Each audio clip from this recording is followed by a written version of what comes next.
The significance of this two-parter cannot be dismissed. It was the first time since Encounter at Farpoint with Bones' cameo appearance that a member of the original Enterprise crew appeared on TNG. Relics was still a year away, generations much, much further. That not only would one finally make a real appearance, but to be Spock himself was a huge deal.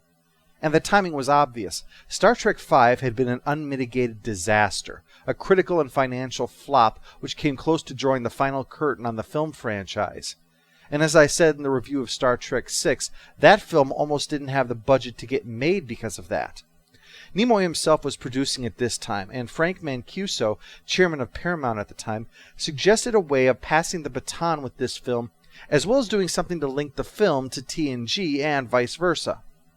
After discussing it with Rick Berman and Nicholas Meyer, a few subtle bits were included in the film, but Berman suggested that Nimoy put in an appearance on TNG. Well, given just how much they needed buzz to win back audiences, Nimoy was willing to pull out all the stops, so he agreed to make the much-celebrated appearance on TNG, which would not only be a big event for them, but allow him to directly tease the audience about the film that would be coming out a short while later. It was of such obvious benefit that Nimoy worked for peanuts compared to what his normal salary was. It worked, generating considerable buzz to draw in both regular TNG fans and the larger audience of Star Trek viewers who didn't necessarily watch TNG. At the time, the impression of this two-parter was exasperation with the first part's almost total absence of Spock, but glee at his much larger role in the second. Time seems to have reversed that assessment, though. These days, with the significance of the appearance faded into history, there's more of a reevaluation that this is a less than stellar outing for the series, and that if anything, the first part was the stronger of the two. Let's take a look at how that shakes out. The captain's log informs us that they're being diverted from a terraforming mission to meet with Fleet Admiral and high school softball coach Brackett. She gives us the important information. An important Federation figure has gone missing and now has been spotted on Romulus, thanks to long-range sensors that keep tabs on them because Archer's ghost hasn't found and reported it to the Romulans yet. Yes, the man is revealed to be none other than Spock, so Picard must try to figure out what the hell is going on here. Is he defecting or what? And if so, why? It's complicated because he only met Spock once, but he did have that mind meld with Sarek, so he knows about Spock in detail, but they're not his experiences that he has. What's more, Sarek's relationship with Spock was rocky, as we saw in Journey to Babel last month. Sarek disapproved of Spock's decision to join Starfleet, even though Spock embraced the Vulcan way of life, and the two have been estranged ever since. Well, sometimes fathers and sons. Understood. Yeah, these two probably have an idea of what that's like.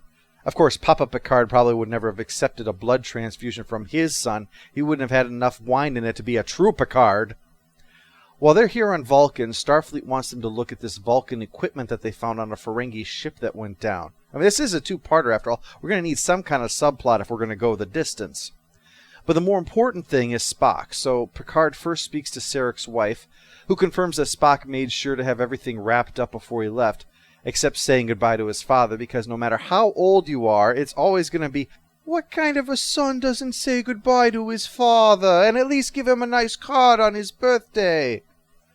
Actually, what really pisses her off is that Spock would publicly disagree with his father, like issues over the Cardassian Wars. Like Amanda, she doesn't fully embrace the Vulcan way and sees that as an insult, but unlike Amanda, she's not actually his mother, so she has no reason not to hold him in contempt for that. But Riker's B-plot steps in. They take the important step of beaming the crap all over the floor of the cargo bay so they can look at it and determine what it was. Well, they're not too sure right now, but they do know that it was meant to work in space. This is gonna be like putting together a big jigsaw puzzle when you don't even know what the picture's supposed to be. Yep. So have fun. I have a date on the holodeck with an Andorian that has 2 butts. Anyway, Sarek's not doing so well. His disease is even worse and the emotions are often overwhelming, though at least he's no longer holding a conversation with an empty corner. Picard's mention of Spock's name seems to bring him out of it. At this moment, he wants to reconcile with his son, so it's really no surprise that it's the thing that can pierce the fog and bring his mind back into focus. One of the minor points of this episode is the need for the two of them to finally reconcile before it's too late. Of course, Sarek can't believe that Spock would be on Romulus of all places, but he does remember that Spock knew a Romulan senator, Pardek, whom he met at the Kittimer Conference, which was, yes, the event that they crashed at the end of Star Trek VI. I guess knowing it was the last mission of the Enterprise, Spock figured it was probably a good time to get some networking in. Spock was impressed with Pardek and hoped that a more permanent dialogue could be kept with the Romulans. But Sarek told him it was a foolish expectation, and it turned out things didn't continue. Well, obviously. I gave Spock the benefit of experience, of logic. He never listened. Well, this reconciliation should go well. Still, Sarek outright rejects the idea that Spock could ever defect. He might talk to Pardek, but he would never turn his back on the Federation. He also rambles about how Spock behaved as a child, disappearing into the mountains and refusing to say what he was doing up there. But Sarek admitted that part of him admired Spock for going his own way and not yielding. Spock must always go his own way, whether it's going to the mountains or going to Romulus to see Pardek. I know that he has caused you pain, but I also know that you love him. Pardek? No, Spock, damn it! As we depart, Sarek struggles weakly to give a final message to Spock, so worn out that he needs help to do the Vulcan salute, and he can't remember the words to live long and prosper before quietly weeping over his son. Now, I'll give you this information early. Spock is not on Romulus as a defector. He's on Romulus because there is a growing movement for reunification with Vulcan. The Romulans are the distant cousins of the Vulcans, remember, splitting off from them long ago over a disagreement in philosophy and going their own way. They've rejected the Vulcan way of life and forged their own individual path. See the connection?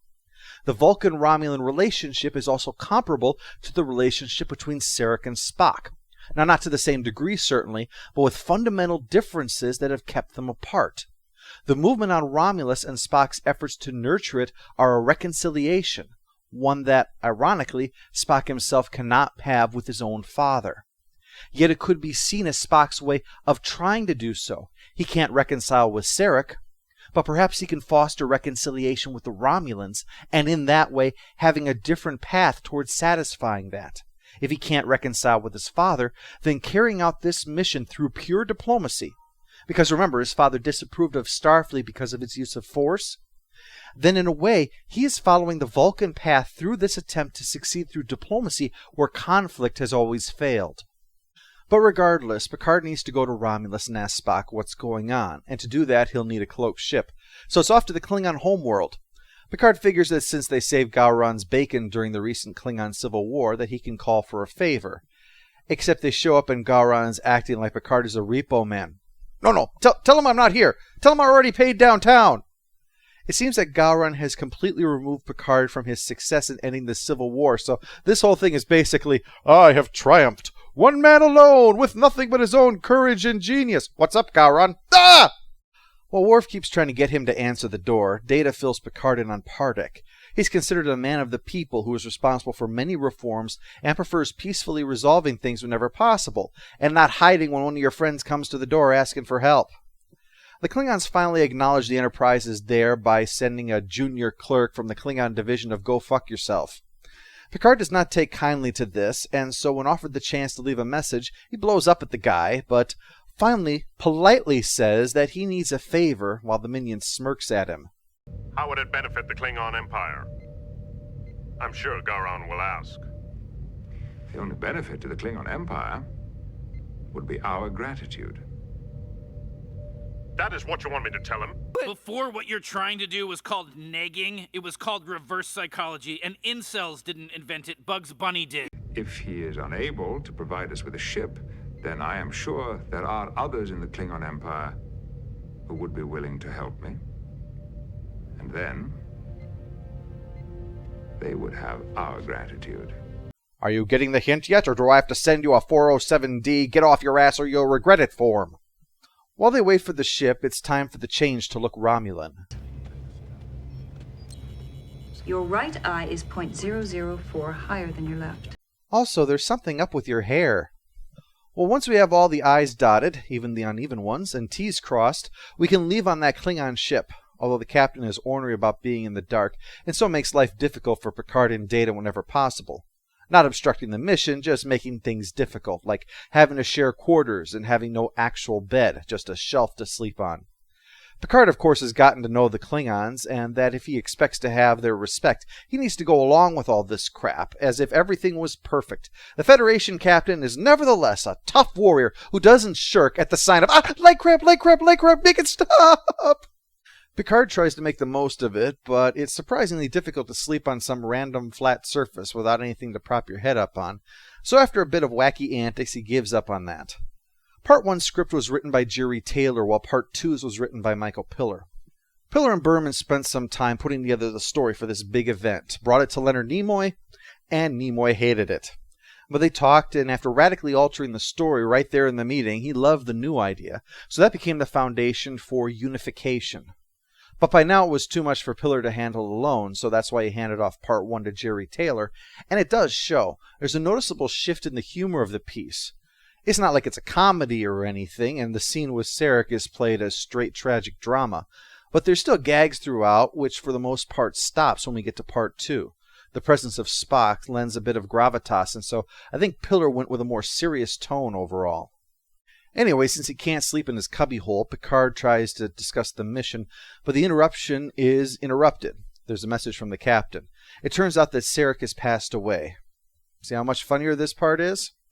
But with his death, well, that's the end of any chance to patch things up between him and Spock. So now it seems that the closest Spock will be able to get is the work of Unification, which we'll be continuing with next week. Previously on Unification, there was the first part of Unification. Now back to the story. While Picard is heading to the neutral zone, Riker is tracking down a lead that Geordi came up with from that pile of junk. It's a deflector array from a Vulcan ship, the T'Pau, which is in a surplus depot after being decommissioned. There's just one snag: more bureaucrats. The quartermaster is Klim Dakachin, who is king of this little heap and refuses to even talk further with them without an appointment. It takes work just to explain that it's urgent. I'll need access to your logs, your files. My people can do the work. I don't allow outsiders into my computer system. All right, one of your people can do the work. Let's all go to the lobby. Let's all go to the lobby. I wish I had the people to spare. I don't. Well, sir, what would you suggest? I don't know. Jesus, the place is being run by Eeyore. Riker decides to fight annoyance with annoyance, so he puts Troy in charge of dealing with Dakachin, and even though he sees through it, he's not so proud he won't allow it to get in the way of talking to someone in spandex. I once found a 14-foot Caldorian eel on board a freight. Either he didn't use metric, or it's an eel with 14 feet. And I taught it to dance. I'm such a natural, you know. Chugga, chugga, chugga, chugga. But alas, the T'Pau is nowhere to be seen, nor is its sister ship, the T'Pew-Pew. A search shows that the part that they have was removed and stored on the Tripoli, which is also missing. Uh-oh. Looks like you're going to have to be looking for a new job there, Droopy. So Riker plans to lay in wait for whoever has been showing up at the Tripoli's coordinates to have the stuff beamed on board. Sure enough, eventually someone comes by without any kind of markings. They're criminals, but it's not a Ferengi ship. This one is well armed, enough to match the Enterprise. If you do not respond to our hails, we will take that as evidence of hostile action. There's an energy buildup in their phaser banks. Sir, they're activating weapons. I really mean it. We're going to take hostile action. Don't test us. They finally fire back, targeting weapons, but the other ship is smuggling weapons. Weapons stored near the weapons array, so that when that's hit, well, you know how exploding consoles work, right? So soon, it's like flicking a cigarette butt into a roadside fireworks stand, and the ship isn't going to offer any answers unless they pass it through a sieve. I personally like to pretend that one of the smugglers on board is Okana. It makes me smile just thinking about it. Meanwhile, it's time for Picard and Data to go on their mission, disguised as Romulans, but it also brings up the issue of Sarek's death. Through the melding, Picard and Sarek have become very close, so, you know, his dying kind of sucks.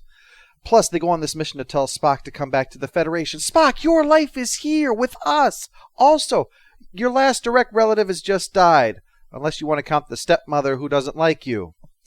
But I shouldn't joke. The episode handles this matter with the utmost seriousness. It's a moment that Spock is about to face.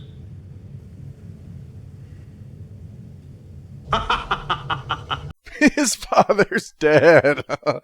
Guess he just had to be there. know what the Romulans will do to you if they discover who you are? What's the worst they can do, though? Huh? Clone me? Pah! Like the previous story, Sins of the Father, Unification is the first time that we see the homeworld of a long-time enemy of the Federation, well, excluding a holographic recreation of a natural scene.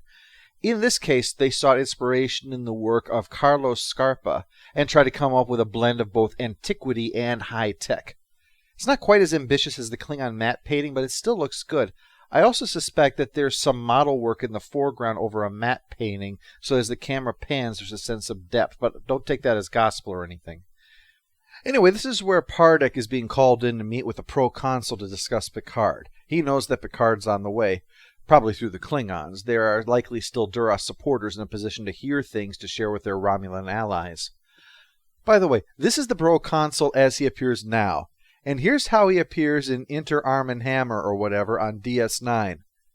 That's just 7 years later, and it must have really been a rough 7 years for a Romulan to age that fast. Either that or there was an accident involving his son Ted's time-traveling phone booth. Meanwhile, Data is doing his best to infiltrate Romulan society, but since after decades he still hasn't quite got a grasp on human society, it's no surprise that things are going a little badly. But he makes up for this by being well-informed, knowing that Pardek will come to this area soon and other useful tidbits. We're here for the day, from the city of Ratek. Ratek? I don't think so. Ah, a nice heaping bowl of Thousand Island dressing, the traditional Romulan dish of joy. Why do you say that? You don't sound like you're from Ratek. It is a misconception that all Ratek speak with a particular inflection. In fact, there are 12 different... Sorry, he's from the Rytek Tourism Commission. I told you to stop doing that! Pardek finally arrives, just in time for them to get picked up by Romulans with guns. But luckily, they're not working for the proconsul, but Pardek. It was just a way to get them off the streets without drawing suspicion. And sadly, being hauled away by armed soldiers is just another day in the life for Romulans.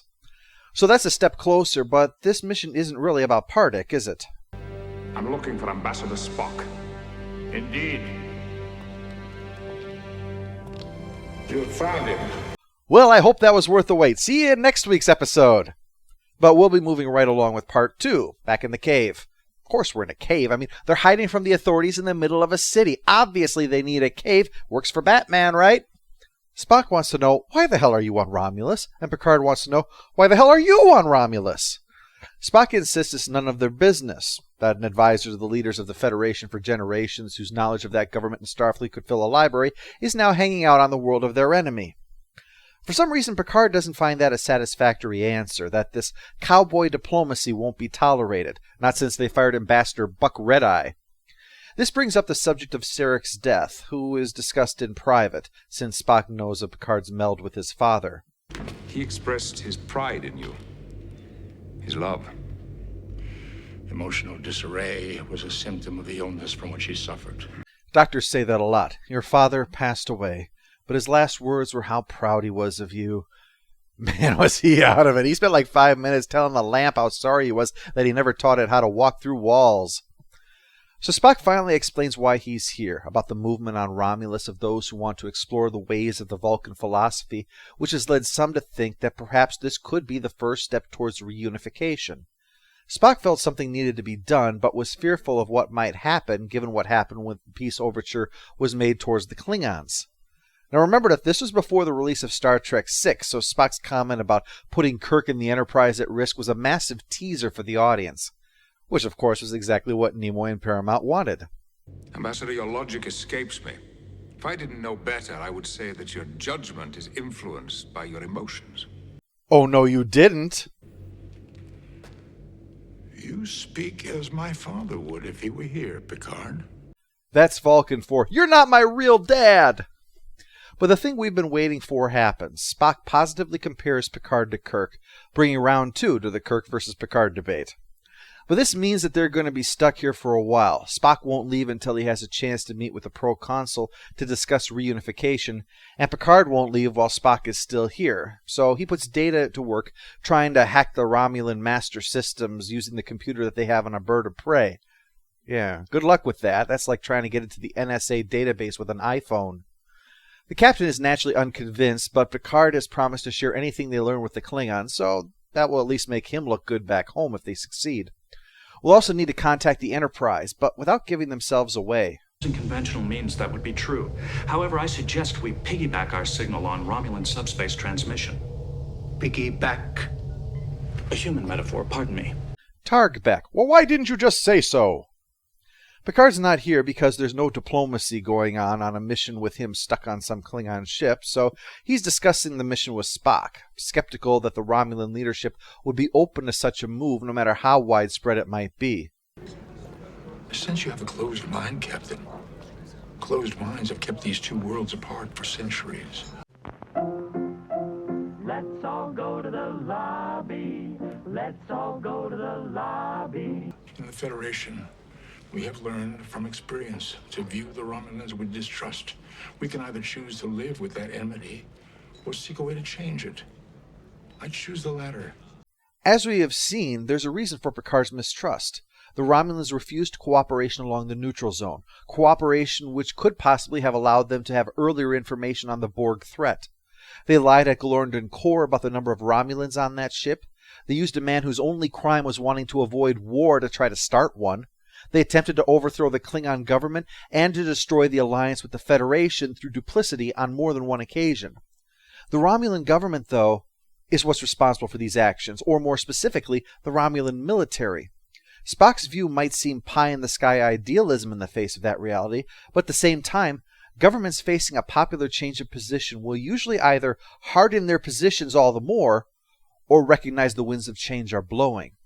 In Star Trek VI, this manifested in a different form, with the governments looking towards peace while the military that did not trust each other sought to disrupt it, obviously on an individual level, not the entire military. And much as Kirk had said there, though, don't believe them, don't trust them, Picard has the same bitter experience and the same reason to hold such thoughts. Although being the more diplomatic captain who hasn't had a son murdered by his enemy, he's more open to at least considering that it could one day happen. But he doesn't believe that that time will be now. But I wonder if this movement is strong enough to reshape the entire Romulan political landscape. One can begin to reshape the landscape with a single flower, Captain. Let's meet one of these flowering youths. There's this guy. He's interested in Vulcan, and we can see that it's really taken root with him, that this movement seems to be firmly embraced by some of these elements. And as Pardek himself soon says, over time the youth refuses to allow ideas that need to be left behind to continue to fester in old men. But it probably is going to be more difficult when you're dealing with a long-lived species. You know, those clinging to outdated ideas are less likely to give them up because, well, they're not dying out as often. But the proconsul himself is young, so maybe he sees the way things are going and will seize the moment. He's so open about the possibility, in fact, that Spock is left momentarily speechless, but he assures Spock that he not only is firmly on board, but that with the people wanting change, the Senate is going to have to give in and make changes. But after Spock departs, we soon learn the proconsul is not alone. Sela comes out to join him and exchange evil smirks. Somehow I don't think this is going to end well. We'll find out next week. We move into our final look at Unification by switching back to poor Riker and his missing parts problem. With that ship blown up, their best choice now is to try to find the dead guy's wife and hope that she has some answers. And luckily, she's on the planet the depot is orbiting. While Part 2 has less humor, that doesn't mean that it's stoic. A new face. Same one I've always had. Unlike some science fiction heroes I could mention. She's a musician in this place, and she and Riker have some good banter, giving him a chance to break out of the norm and also to shake up the routine. It's not Mos Eisley in Star Wars, which is a good thing. Not everything has to be a seedy dump. This classy place with her playing an instrument that sounds out of tune, but the alien audience there seems to be enjoying it. It all adds some nice atmosphere to it. It eventually gets around to the business of the smuggler, and after Riker shows a few licks of his own on the keyboard, she's open to sharing a little bit of info.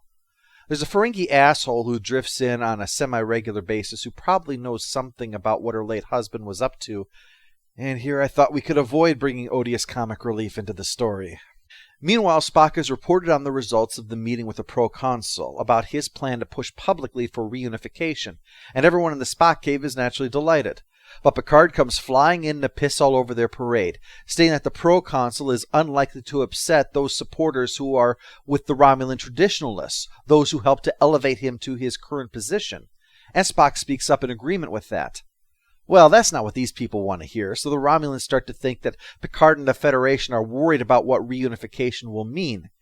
It is certainly an unusual case. We are talking about a founding member of one nation allying with another sovereign nation. No one thinks about New York City reunifying with the Netherlands. That's admittedly a silly example, but I'm moving on anyway, because so is Spock, who is going to continue to move forward despite his observations and Picard's warnings. I fear the influence of Sarek has colored your attitudes, Captain, toward reunification and perhaps toward me. That is the second time you have accused me of speaking with another man's voice. Spock soon apologizes. Is it so important that you win one last argument with him? No, it is not, but it is true that I will miss the arguments. They were, finally, all that we had. Spock points out what the difference is between the two of them, him and his father, a point which I wish I had seen earlier. In Star Trek the Motion Picture, Spock was about to finish the sacred colonoscopy, the purging of all emotion and embracing of pure logic. In Star Trek VI, speaking to Valeris, he says that logic is the beginning of wisdom and not the end. He had thought that it had all the answers, but along the way, things happened in the face of what was logical. He did what it demanded in 2, and his shipmates defied that logic in 3. And again, as Kirk had often snatched victory from the jaws of defeat, like in his chess games, and the question that he himself phrased after merging with V'ger, is this all that I am? Is there nothing more? Over that time, Spock's perspective has changed. It's one where logic is his tool, but not his religion. He is doing this because he believes in it, not because it is necessarily the logical choice. Spock has merged his old friend's cowboy behavior with Vulcan wisdom. And that might very well be what's made him such an extraordinary man even a century later. Here's the meeting that the fans have been waiting for, though. The royal smart person from one generation meets his counterpart from the next. Spock is assisting Data in cracking the Romulan system, allowing them a chance to banter. Spock's observation that Picard is dispassionate and analytical like a Vulcan makes Data wonder aloud at that, considering he's been Data's role model. Well, this naturally intrigues Spock, since Vulcans often aspire to the nature that Data possesses by his design, but Data observes that the opposite is true, that Spock has chosen a Vulcan lifestyle over a human one, and thus has abandoned what Data himself aspires to. In effect, even though the two have many similarities in their roles and mannerisms, in their individual goals, they couldn't be more different. While, as I just said, Spock doesn't seek to embrace pure logic anymore, he is still following a Vulcan way over the human one that Data pursues. Yet that more than logic does show through. As you examine your life, do you find you have missed your humanity? I have no regrets. No regrets. That is a human expression. Yes. Fascinating. If only I had something that could capture the sublime moment that is here.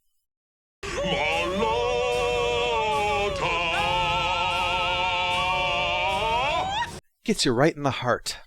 Right before a Klingon eats it, of course. But it ain't over till the fat Ferengi sings, or at least interrupts, which means it's time for Riker to show up. Commander William Riker, USS Enterprise. Oh, am I supposed to stand up and salute?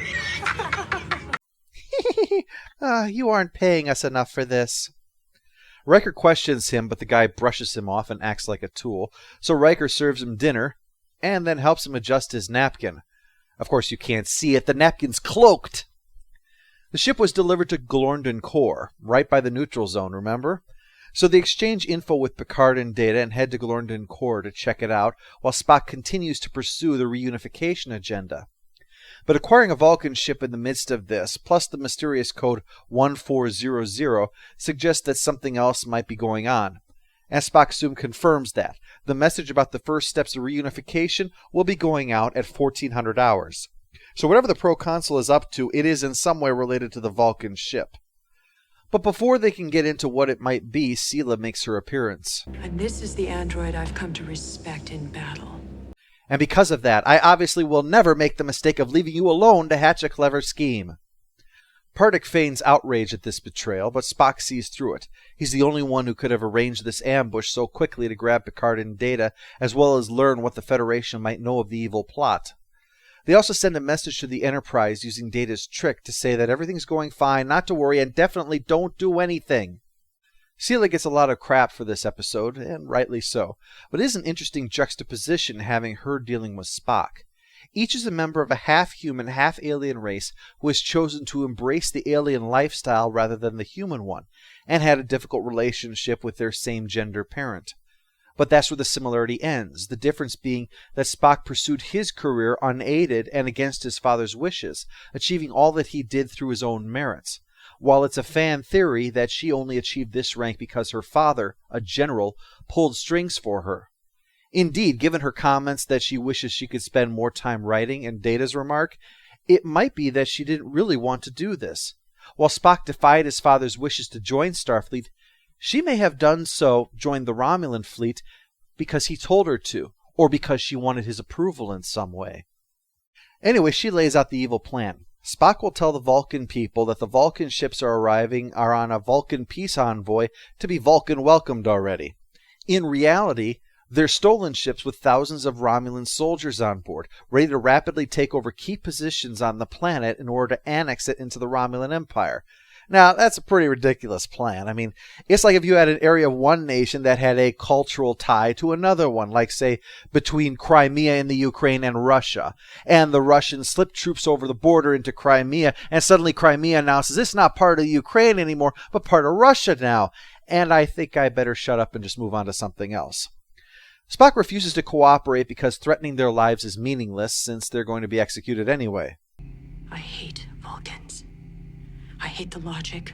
I hate the arrogance. I never want to see another Vulcan again. That's why I'm so damn desperate to annex Vulcan.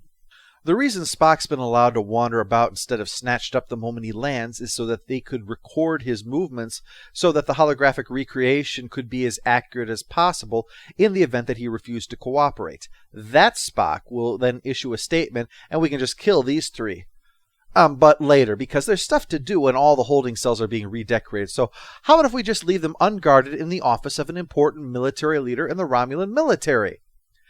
They try to hand-wave this away by saying that the Romulans don't know that they have computer access. But even without the computer, they could do a ton of damage.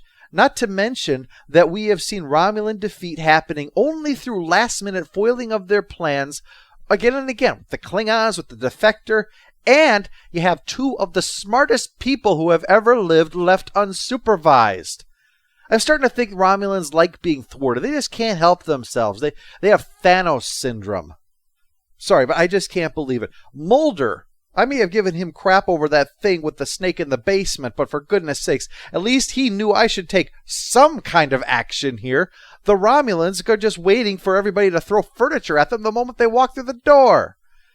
Anyway, they decide to use the holographic system to create a fake Riker and friends to distract the Romulans so that Spock and Picard can take out the guards and capture Sela. They'll have to hurry because the ships the Enterprise has taken look genuine, and there's word of environmental systems disaster that they're going to need to sort out on some colony, or lots of people are going to kick the bucket. Laying a new course to Dilithium 4. Alright, you know I got promoted out of piloting this bucket like 4 years ago, right? Luckily, Spock's broadcast comes through, except it's the real Spock warning about the invasion. You'll never get out of this building. I disagree, Commander. After studying the design of this structure, I have determined that our best route of escape would be the underground exit to the east of this wing. Oh, I guess common courtesy says if the villain spills their evil plan in front of you, you reveal your escape plan in front of them. But at least they have the good sense to nerve pinch her into unconsciousness, then proceed to draw dicks on her face, just like back at the Vulcan fraternity. The only one having a worse day are the guys in the Vulcan ships. Now that they've been outed, they try to head back for home while the Enterprise is hot on their heels. But luckily, a Romulan warbird has come to save the day. Thanks for the assist. Well, that takes care of that, but Spock has made a decision. He's going to stay and help the underground. That way they'll be able to introduce reunification gradually. It's the natural cultural evolution just like it happened back on Vulcan, and he can help to nurture that. And of course Spock's a rock star here. He's been getting so much... Anyway, he'll be staying while Picard departs, but not before giving Spock a chance to meld with him and see what his father had shared with Picard. Happy ending! Post-episode follow-up. Annoying character goes to the Ferengi, but then that should surprise no one. Final score for Unification in its entirety is 7 out of 10. It has its flaws, and the Romulan plan is dubious, but seeing Spock in action alongside Data and Picard was wonderful. Spock's comment about changing the landscape with a single flower is appropriate, since it describes the way that social change would come about in this case, from the roots breaking things up. It's amusing when you consider that this probably is what kept Star Trek alive, the masses wanting to see its return and refusing to let it die no matter what some network executives said. The episode resulted in a lot of mixed feelings, which was understandable given the context. It was a political story not long after the political story of redemption, which was bad timing. Spock's virtual absence from Part 1 was treated as a cheat, and Part 2 considered too talky by many. Michael Piller took a lot of the blame on himself, feeling that if he delivered a story that was worthy of the occasion, it would have been a real triumph. But I don't think it's fair to say that this is a bad story, not in the least. It just can seem that way because, much the same as I said earlier this week about Doctor Who, it didn't live up to its own hype. I enjoy some of the shakeups. I think that the stuff with the smugglers was a nice diversion. Plus, with Riker in charge, it gave a change of pace. We've seen Picard's smoldering impatience before. Seeing Riker having to deal with things helped set him apart as a captain. And the material around that was an appreciable change. The shame of it, though, is that it seems like it was all for nothing. In the end, Spock warned of the invasion, and if the Enterprise hadn't been right on the neutral zone, well, those ships sure weren't going to be allowed to land after all of that. So if Riker and Geordi had spent the whole episode just trying to glue those two pieces back together again, the effect would have been the same on the story. The mystery had a nice setup, but it fumbled in the payoff a bit. Likewise, the limitations in place with Spock. Nimoy was available for only 5 days. In fact, they had to shoot the second part first in order to accommodate him. So to avoid turning it into a glorified cameo, that gave him limited options. His presence is really what elevates the story, though. Everyone does fine, don't get me wrong, but he definitely brings a great deal to the piece, taking what would have probably been a 5 and bumping it up substantially. But the story did need more. There's a lot of stuff there, but just not enough for as monumental an occasion as this is. But still, this story is hardly below average. It's got humor, character dynamic, a tearjerker goodbye for a classic character, and also helps in a way signify a corner being turned with the Romulans and their confrontation with the Federation.